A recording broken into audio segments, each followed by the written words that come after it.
Hello बच्चों, let's read this question. The question says which of the following solids are not correctly matched with the bonds found between the constituent particles? And the options are solid CO2 have van der Waals, graphite have covalent and van der Waal, grey cast iron have ionic and metal alloys have ions delocalized electrons. तो यहाँ पे हमारा की concept क्या होगा?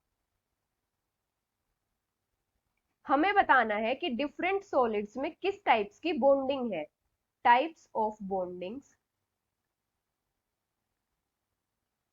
In solids.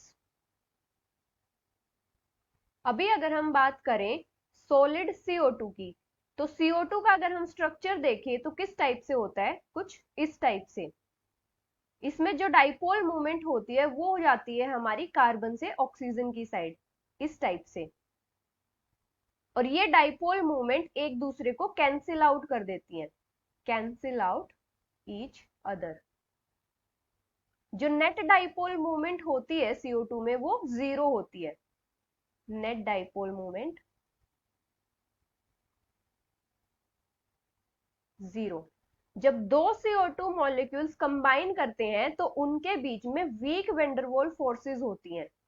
Week van der वाल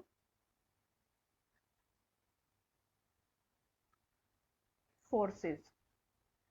इनमें क्या होता है, जब दो CO2 मॉलिक्यूल्स कंबाइन करते हैं तो इनके बीच में इंस्टेंटेनियस डाइपोल्स जनरेट हो जाते हैं इस टाइप से, जैसे हमारे नॉन पोलर मॉलिक्यूल्स में जनरेट होते हैं.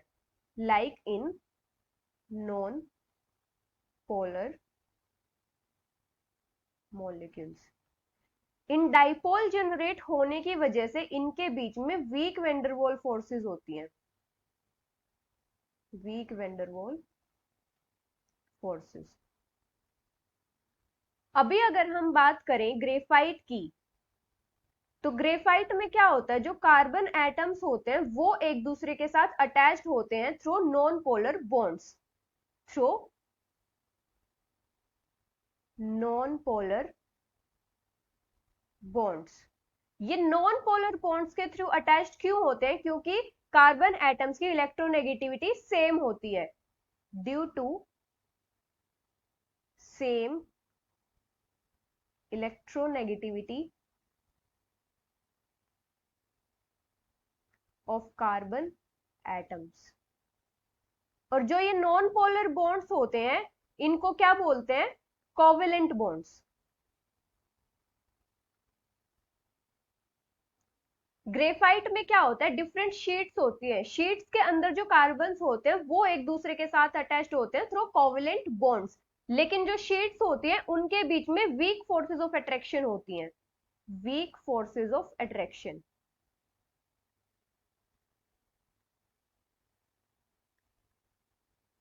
Between the sheets. और इन वीक फोर्सेस ऑफ अट्रैक्शन को हम क्या बोलते हैं? वैन डर वाल फोर्सेस.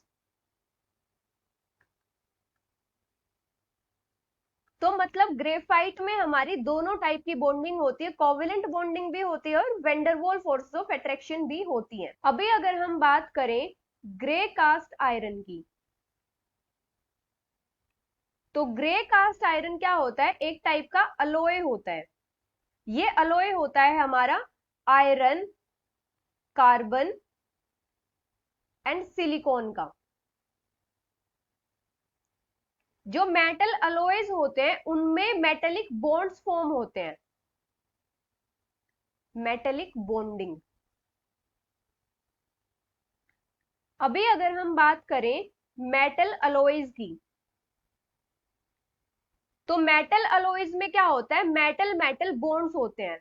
मेटल मेटल बॉन्ड्स, जिसको क्या बोलते हैं? Metallic bonding.